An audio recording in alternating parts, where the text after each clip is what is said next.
السلام عليكم ورحمة الله تعالى وبركاته وإذا سلام رباتين خير بدرجينيا ولكن وفهد شاكر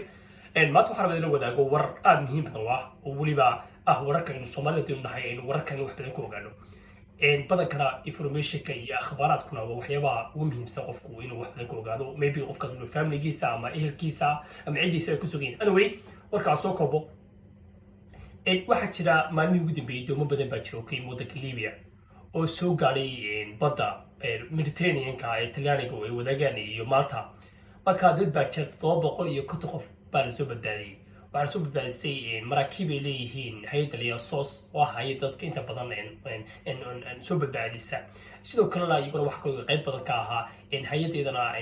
caafimaadka adduunka khadadka caafimaadka adduunka xuduudda aan lahayn ee MSF marka dadkan waxa in lagu hayay meel u dhow Sicily Sicilia oo ah jasiiradda ugu weyn ee uu Talyaanigu leeyahay isku xidha Tunisia Libya Malta iyo Talyaaniga intiisa kale ama Yurub isku xidha marka dowladda Talyaaniga way diiday dadka soo badbaadis waliba gaar ahaan wasaaradda arrimaha gudaha waxay dadka ma badbaadinayno muddo badan ka bacdi maalmo badan ka bacdi akhirka dowladdu waxay ogolaatay in soo badbaadin karto kaliya ta dumarka iyo ciyaalka waddanka marka waxay soo badbaadisay 500 oo qof oo ah dumar iyo ciyaal intii kale oo dhan waxay tiri ma badbaadinayno marka meesha waxa ku haray 200 qof ku haray oo ah rag kaliyaata marka intii iyadana waxay muddo badan ku jireen oo toddobaad bay ku jireen badda midowga Yurubna way ka hadleen dadka la soo badbaadiyay weeyaan oo meesha laga soo badbaadiyo aakhirkii wasiirka arrimaha gudaha ee waddanka Faransiiska ayaa aakhirka soo badbaadiyay oo maraakiib u diray marka dadkii waxa la keenay Faransiiska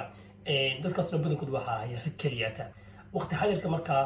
noloshu way adkaanaysaa runtii marka Yurub ka hadlayno in la soo galo Liibiya laga soo galaano way adkaanaysaa markuu dadku waxay isku halin jireen waxa weeyaan 2010 ilaa 2012 ilaa 2020 labada sano gudiga Soomaaliya tahriibiisaba waxa isku halin jiray Talyaaniga dadka badbaadin jiray laakiin waqti xaadirka waxa la mooday inay aad u adag tahay oo waliba dowladda Talyaaniga waxay sheegtay maraakiibtan dadka badbaadiyay haddii ku soo xidhaan waddanka Talyaaniga inay ka qayb doontaan penalty fine ganaax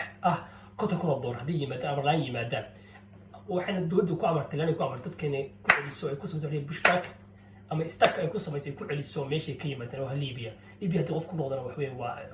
waa meel aad u daran weeye xaaladdeedu marka arrimahan aad u ogsoon arrimahan aad iyo aad laga warhayo waayo runtii xaaladdu aad u adagtay khayr bay Virginia. Assalamu alaykum.